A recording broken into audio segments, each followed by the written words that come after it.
So you've just had your autism diagnosis, and however that's made you feel, you've now come to the realisation that, should I share this information?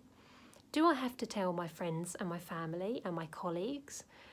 Well, the answer is no, you don't. Of course you don't. You don't have to tell anyone if you don't want to, but you may choose to. It's totally up to you, and every single person will feel differently.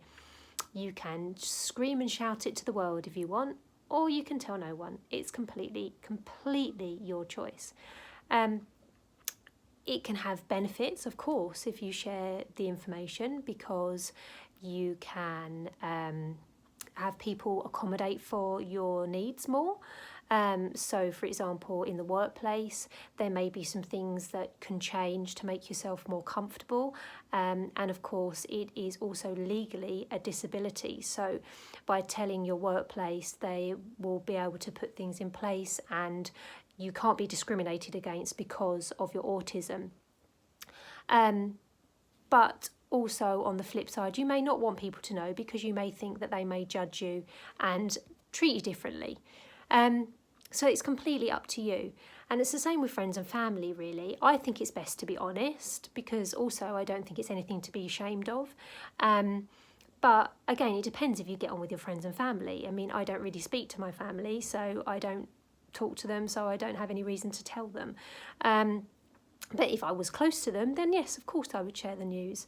It can be difficult as well, I think, if you're a late diagnosed autistic, because you've spent so many years sort of not knowing you're autistic, and other people just not knowing you're autistic.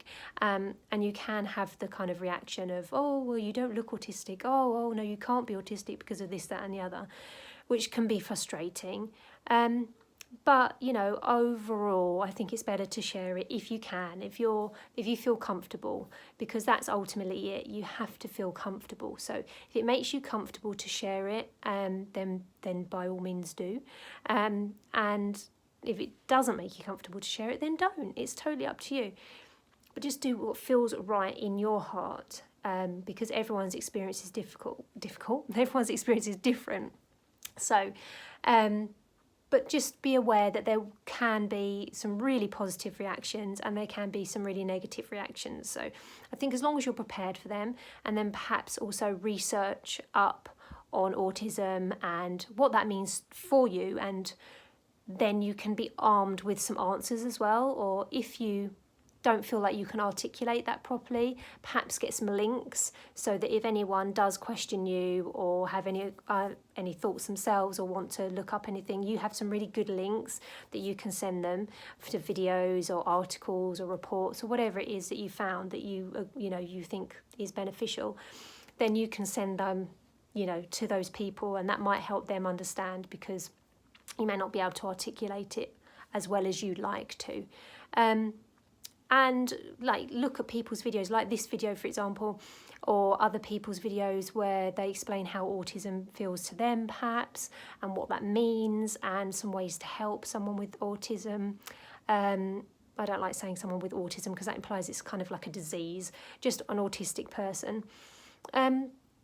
But again, you just have to do what's right for you. So yes, of course, you can share your diagnosis, or no, you don't have to. It just depends on your individual situation. But ultimately, yeah, it's all up to you. Just do what's right for you.